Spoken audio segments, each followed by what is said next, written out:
Mesdames et messieurs, bonjour. Ce matin, j'aimerais qu'on s'entretienne sur deux auteurs, deux visions, mais tous des Sénégalais. David Diop et Léopold Sédar Senghor. Léopold Sédar Senghor, premier président du Sénégal et auteur de plusieurs œuvres dont Hostie Noire et anthologie de la nouvelle poésie noire et malgache et bien d'autres œuvres. Nous avons opposé ces deux auteurs à travers leurs idées. Il faut reconnaître que le Sénégal a produit plusieurs auteurs, dont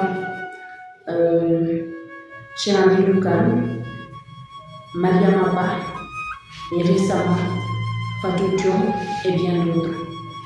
Et c'est vraiment un pays de culture. Et ce matin, j'aimerais qu'on pense à la position de David Diop, auteur de Afrique, mon Afrique, Afrique des fiers guerriers dans les savanes ancestrales. Ce poème que nous avons beaucoup chanté dans nos classes, avec beaucoup de fierté, avec la tête bien relevée. Mais il faut quand même se poser des questions. Est-ce que les gens ont compris David Diop? Est-ce que David Diop n'est pas parti si tôt? Et lorsqu'il est parti, ses idées ont été rangées. Et c'est comme si c'était la victoire de la culture, de l'universel dont parlait Léopold Sédar Senghor.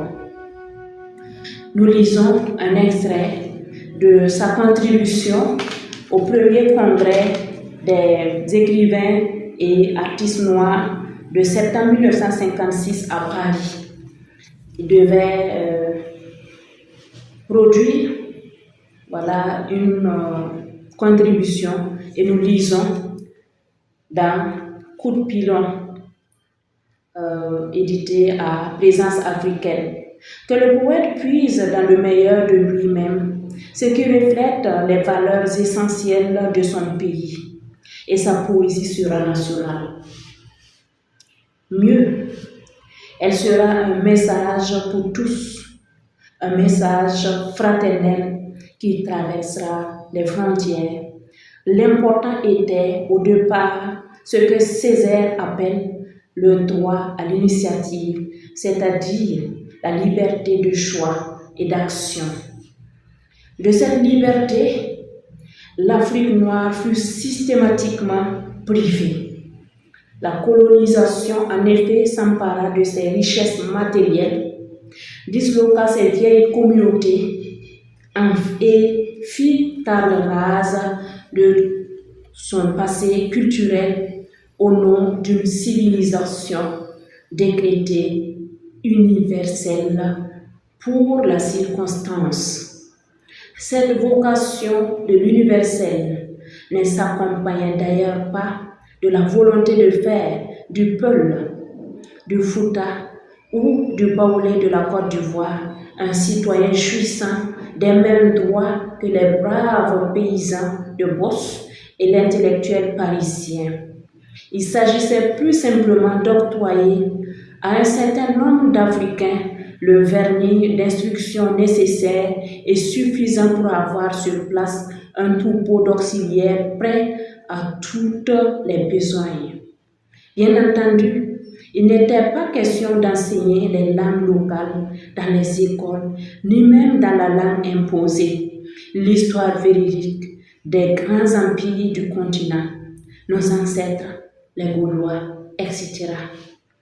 C'est dans de telles conditions que les poètes africains modernes durent avoir recours aux moyens d'expression propres aux colonisateurs. C'est sa position face à la position de Léopold Sédar Senghor, celui qui a même créé un concept appelé la civilisation de l'universel. Qu'est-ce que cette civilisation de l'universel qui n'a plus été inquiétée après le départ précoce de David Diop? Le résultat, c'est vraiment ce que nous avons maintenant en Afrique de l'Ouest. L'Afrique de l'Ouest qui était partie pour une fédération, la fédération du Mali, qui devait pouvoir unir toutes les nations pour en faire une. Et nous avons vu que à l'origine c'était Modibo Keïta du Mali et Léopold Sédar Senghor. Une noble idée. Très vite, il y aura un problème. Le Mali va pouvoir créer sa monnaie, mais une monnaie qui ne va durer qu'un an.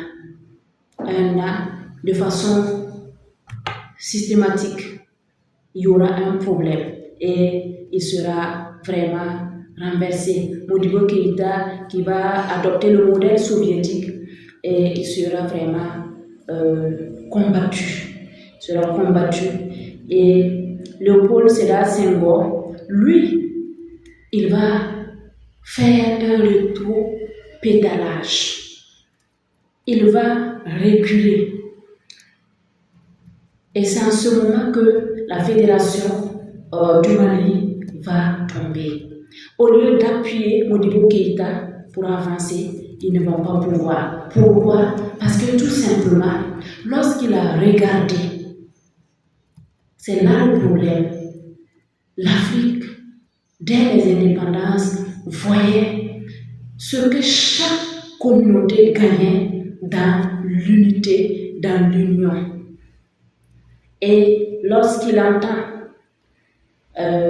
Félix Houphouët-Boigny dire quoi qu'il advienne, la Côte d'Ivoire adhérera directement à la communauté franco-africaine. Pour les autres territoires, libre à eux de grouper entre eux avant de donner leur propre adhésion. Alors que c'était vraiment pour aller avec Amani Diori du Niger, Maurice Yamwebo de la Haute-Volta, Hubert Maga du Dahomey, et avec les autres qui vont se rejoindre à eux. C'était pour aller en rancière. Et là, on voit le flottement de Léopold Sédar Senghor. Parce que Félix Houphouët-Boigny ne voyait pas l'intérêt de s'unir avec la Haute-Volta, un État qu'ils ont jugé insignifiant. Vous allez voir avec la suite qu'il a fallu que des hommes comme Maurice Yamwebo et bien d'autres puissent s'unir, le Mogo Naba puisse s'unir pour pouvoir relever la tête de la Haute-Volta. C'était le Sénégal qui était un grand pays dans l'OF qui pouvait amener la Côte d'Ivoire soit à s'isoler, soit à se rallier pour que la fédération du Mali puisse être vraiment une boule de cristal contre vraiment la position coloniale qui était d'aller aux indépendances, mais de maintenir la direction française dans les affaires courantes de nos États. Et je dirais que Léopold Sédar Senghor a pu avoir la main libre parce qu'il n'y a pas eu quelqu'un qui puisse s'opposer radicalement à son idéologie comme David Diop qui est parti si tôt. Mesdames et messieurs, nous poursuivons avec la présentation de la Fédération du Mali. Sa chute, surtout, va vraiment nous intéresser. Je vous remercie.